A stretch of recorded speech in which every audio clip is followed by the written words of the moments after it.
Hey, it's me again.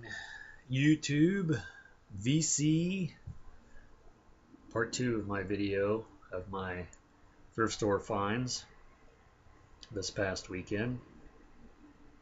Can you see that? It's it's Batman on my head. It's a good look for me. Alrighty then. Well, let's start off with Poltergeist soundtrack. I've never seen this before. I've seen the movie, but haven't seen the soundtrack.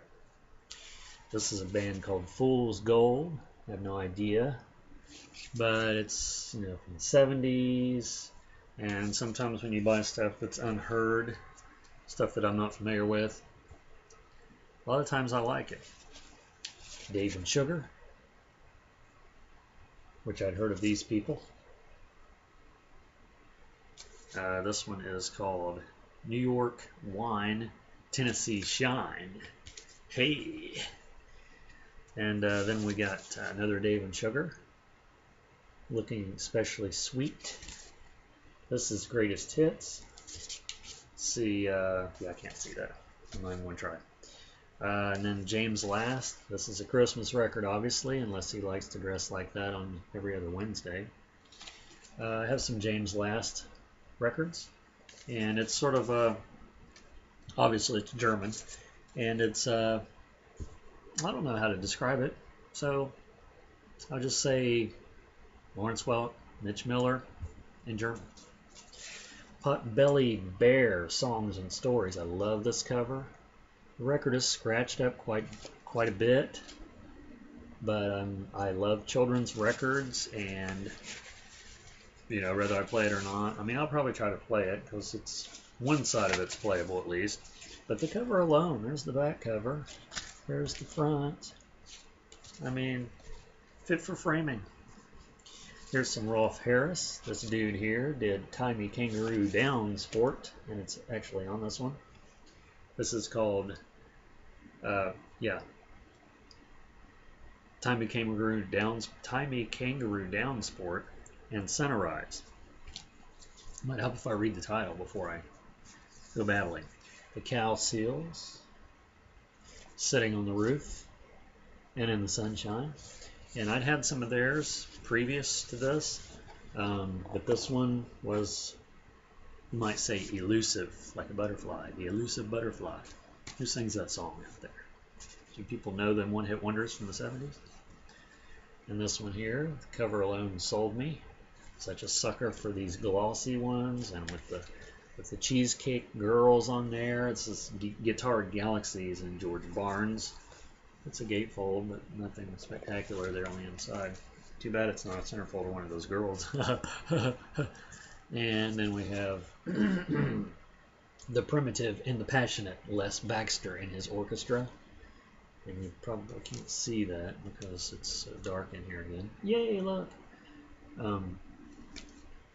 But I always pick up Les Baxter, Martin Denny, Enoch Light, all that stuff, that no one wants.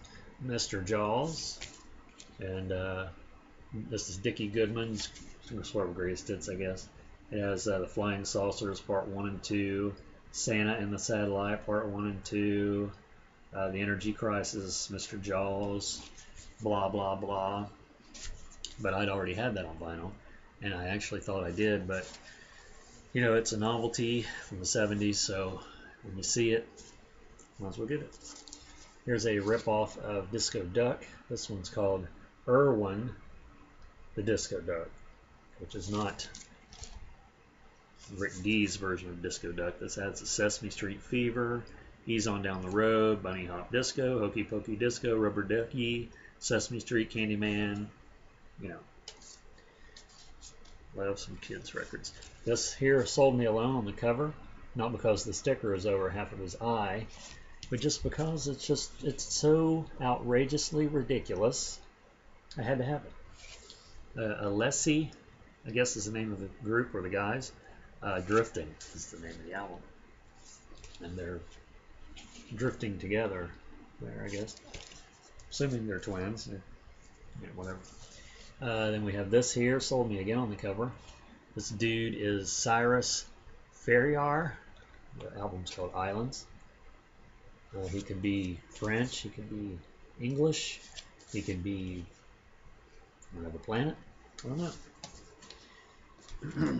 Here's another one, just obscure, but I like to pick up. The back picture alone, I mean, that's flippin' great. That's flippin' great right there. It's David Lansley, Rain Dance. You know it is. And lastly, something that I've been holding out for a while. I've had my eye on. I've seen it at record stores. Excuse me. And they had it at FYE at the mall. And I just went ahead and bit the bullet and bought it. Something I have the box set, burned copies of the box set, but this is Nuggets double album.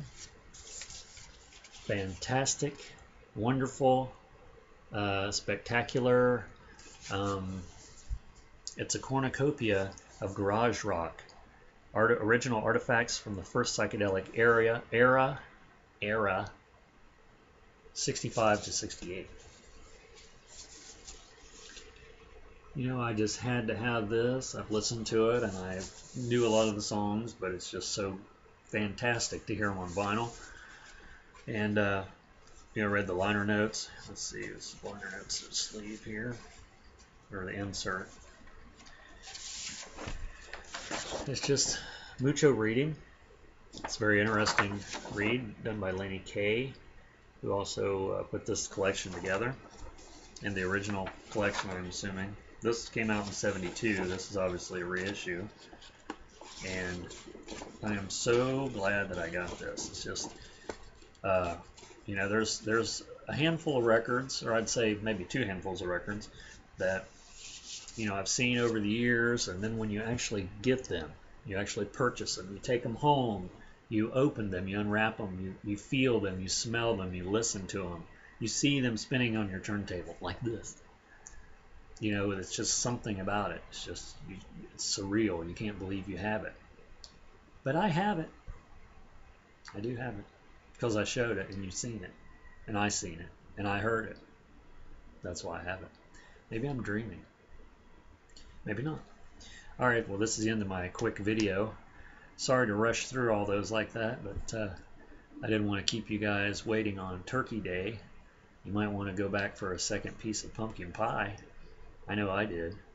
So anyway, we'll see you on the next video. I bet you $1.